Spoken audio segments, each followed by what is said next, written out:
Hello, I'm Skaya, and welcome to Face to Face, our weekly summary of top events from a Central European perspective.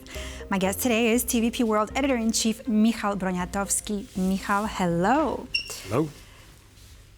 Michał, President Trump has once again shaken up the debate about European security and given some contradicting messages, statements.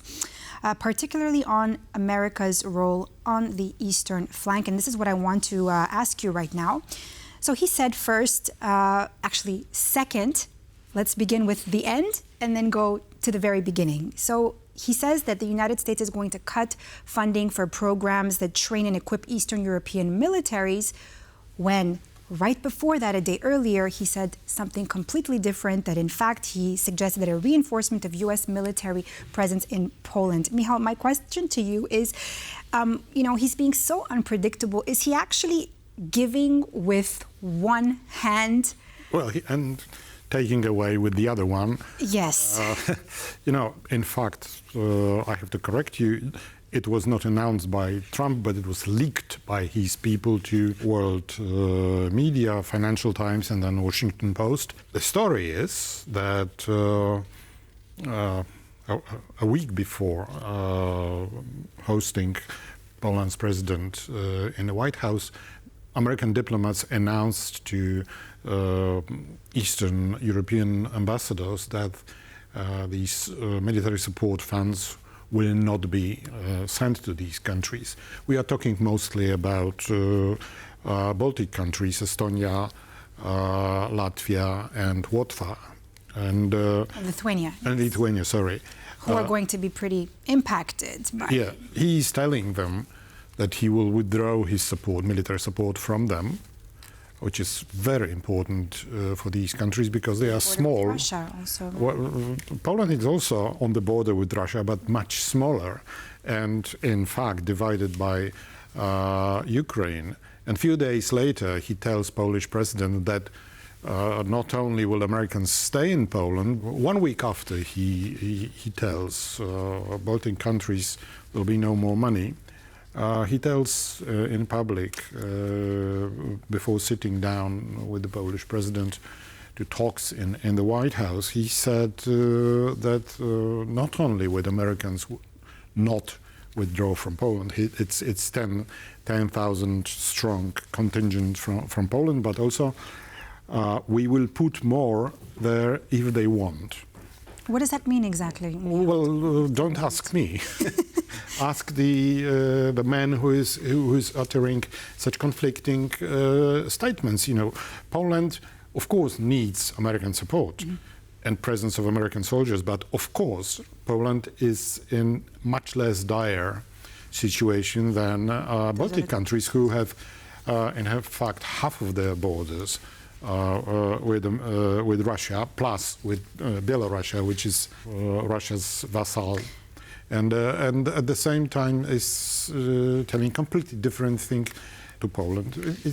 But Michał, what we're seeing this. I mean, that these Baltic countries will be impacted, but how so? What would be the biggest impact of Trump saying? We don't know what will happen in the end because we never know with what. Yes, but there is financing for these countries guaranteed under Section 333, very strange section, until next September.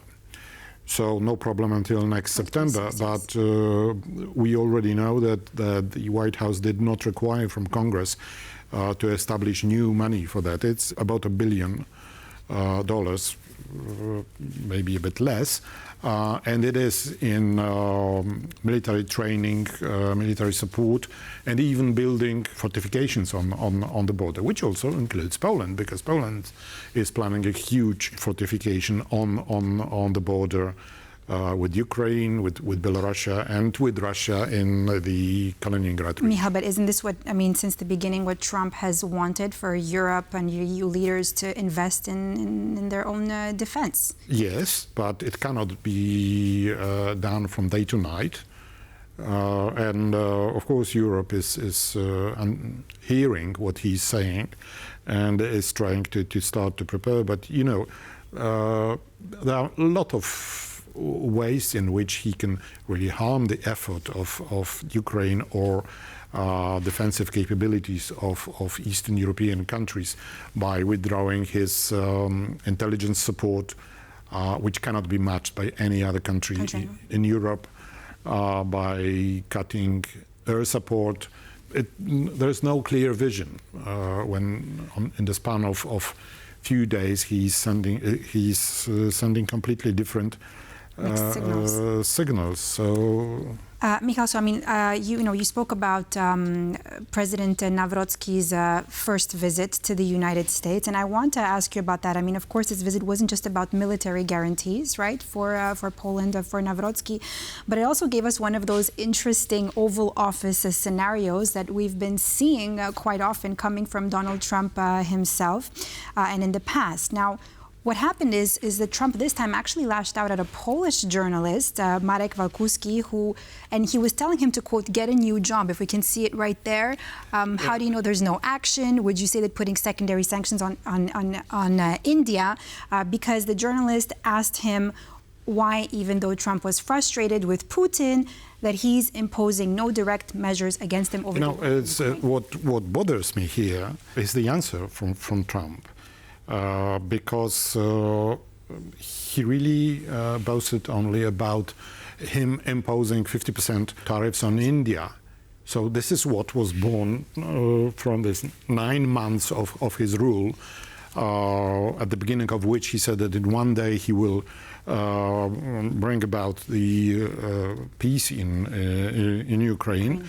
And now what is born is 50% tariffs on India, which actually prompted India, its Prime Minister Modi, to turn his back on the US and go to China for this lavish meeting of this security organization, Shanghai Security Organization. And, it's amazing that he's boasting of these tariffs while Russians are really increasing their attacks on civilian targets, bombing them with missiles and hundreds of drones almost every night now. Putin completely ignoring calls by President Trump for a meeting between him and President Zelensky really did not achieve anything. And in fact, even though he was angry with this journalist, he admitted that he achieved nothing. Achieved nothing, you're talking about in the context of the journalist, of lashing out to the journalist? Or? Well, he lashed out at him, saying, well, how come we are not successful? Well, if you look at it, he really admitted that they were not successful. Speaking of successful or not, I want to ask you, Michał, just very briefly, what would you say was the most important takeaway of the Polish president's trip to the White House? What did Poland gain or not from this visit? Such visits are very important. It's very important that that Polish president has a place in the Oval Office, and he was in fact very nicely received by Trump. So this is good. This treatment or the guarantee that he would. That the Americans are not going to leave Poland. The American army would be going from Poland. It's very important, but it was stated by President before the meeting, so not necessarily it was the result of diplomacy of Mr. Nawrocki. It was rather government who is really to be greeted for that. Michał, I want to take you to another summit. I mean, we're talking here a lot of just like human seminars, summits, conferences, announcements happening.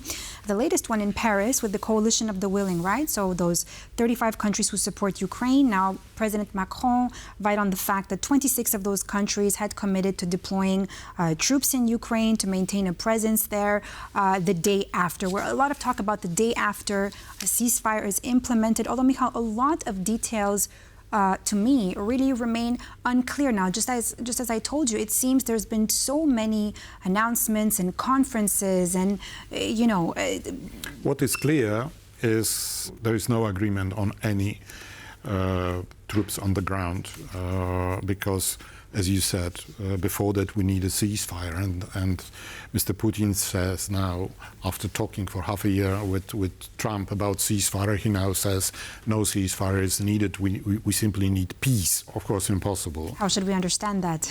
Of course. When he's asked about meetings with Zelensky, he's answering, very good, let him come to Moscow. We will greet him perfectly well. Of course, he will not go. Well, he doesn't recognize him, right, as the legitimate. Yes, but you know how president of Ukraine either. How come he dares to tell president of a country which he invaded to come to his capital, to his office and request peace? Capitulate, of course. So it's impossible. So before we have peace, which is very, very long time away, if at all, we will probably not see ceasefire in the foreseeable future. So I'd rather concentrate on other aspects of support for Ukraine than feet on the ground. So what can these countries? Sending arms to Ukraine, because otherwise it will not be able to defend. Simple as that. And supporting local production. It appears that Ukraine now is one of the biggest producers of arms in the world, which are immediately getting in use, not in store. Largest producer of drones in the world, and very sophisticated drones. But still, they need material support. Plus, they of course need financial support to cope with these requirements and the requirements of keeping the state alive. You know. So do you think that these countries in the EU will be able to provide moving forward? I think this is something that they can, if not easily, but for sure, it's. They are making promises. Yeah, well, more than promises. We have to be fair, but definitely. At the moment, it's the troops on the ground is more talk than actual future, and that's what I'm saying. I mean, you know, in the next few days there will be a conversation between Washington and the European Union, or the coalition of the willing, because we have to add London to this, about what it means to provide guarantees to Ukraine, because these guarantees don't have to be exactly these troops on the ground, but while Europe gives guarantees of providing military supplies and so on, America at the same time should guarantee intelligence support, because it cannot be matched by Europe. President Macron said that the United States would be involved every step of the way. Michał, let me take you now to another... But before we say that, when they are discussing in Paris these things about troops in Ukraine on the front line, Putin is blatantly saying that these are legitimate targets for Russia. Is he actually threatened? I don't think that he's actually threatened by this. Well, he is saying that he will target them. We don't know. Well, first of all, we don't know if they appear there, but he's speaking like a person who is not going to agree for anything. He won't step down from his ground. Exactly. And meanwhile, as I was saying, Michał, another face-to-face meeting took place in China, right? A high-profile, another summit between President Xi Jinping, Vladimir Putin, and India's Prime Minister Narendra Modi, right? And so they gathered, of course, to try to show the West and how they're trying to push their vision for a new global order. And Michał, I want you to look at this picture. I mean, what can we read from this picture? And here we have another instance of finger pointing. We had a similar scenario last time with Donald Trump pointing at Putin, and now here we have I wouldn't attach too much importance to these But I mean, fingers. It does tell us something, right? Well, it tells us that, first of all, yes, there is a finger pointing, but at the same time, probably he understands that the other guy does not understand him, and he is trying to make some of his statements important. I think the more important thing at this picture is the face of Mr. Putin, who is really in full glee.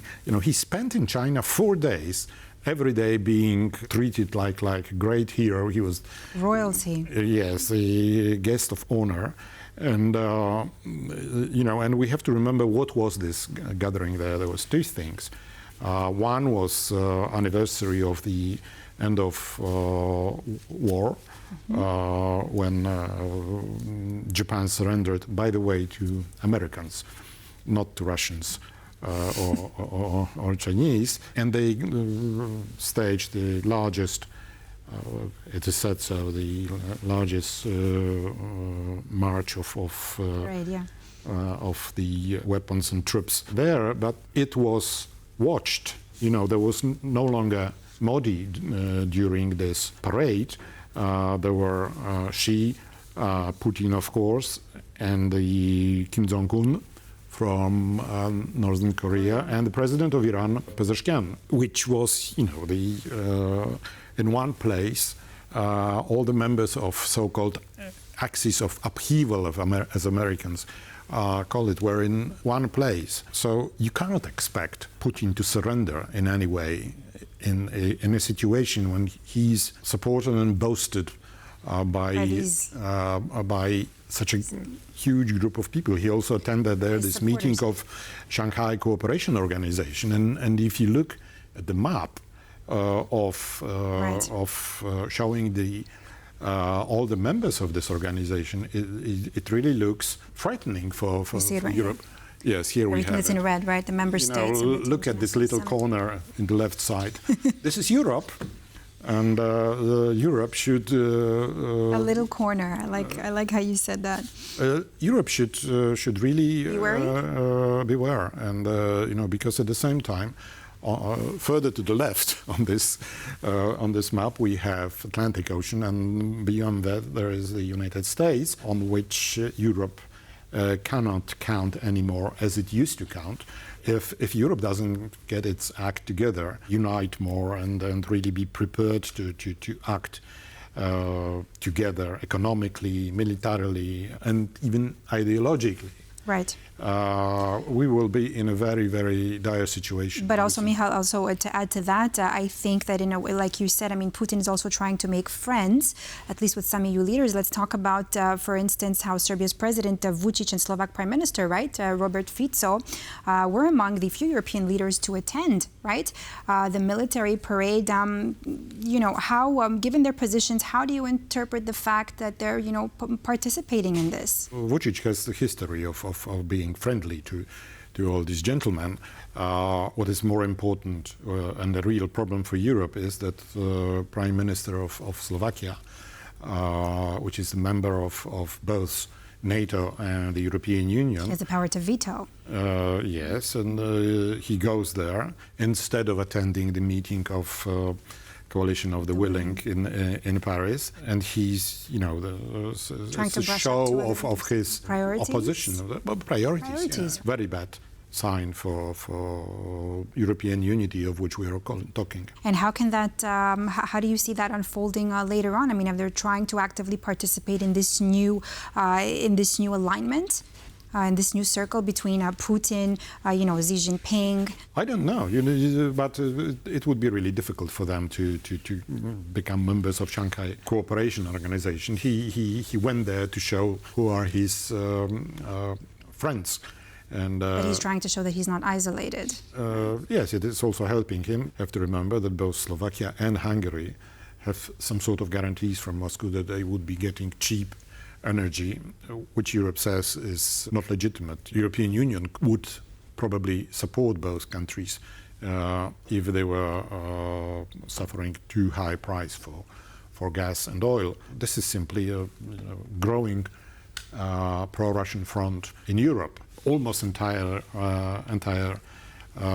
Asia, plus African countries, plus countries like Brazil on the other end of the world. Who don't care, who don't oppose the Russia war. So even if we say that this Shanghai organization is not very formal, very much united, or presenting threat to Western democracies, they at least agree on not opposing the Russia war, which is very important for us and for Ukraine, that they should do it. They should tell Russia, don't kill, and they don't do it. Even more, they are supporting Russia in it. And from everything I've been seeing, I mean, from each of these scenarios that took place this week, it seems that unfortunately more and more Vladimir Putin seems to be getting, the red carpet treatment anywhere he goes, and there it seems that we can't. It looks like we should be doing, or Europe should be doing more, but it's not. In the first 2 years of the war in Ukraine, we were calling him pariah, guy who is completely isolated in the world, with United Nations resolution, overwhelmingly condemning the war, and it's not the case anymore. He's greeted by the second largest might. I don't know what was more. What was more? Just to end this here, what was more of a highlight? The Alaska summit or this summit in China for Vladimir Putin? Alaska summit is completely meaningless, a part of several pictures, which will be red carpet. Red carpet pictures. And patting him on the back, and then things like that. It will be this bad legacy of Mr. Trump. Rolling out red carpets. Yeah. Thank you so much, Michał Broniatowski, for everything that we spoke about here today. And thank you for watching Face to Face. We'll see you here next week. And stay on with TVP World for more news and analysis.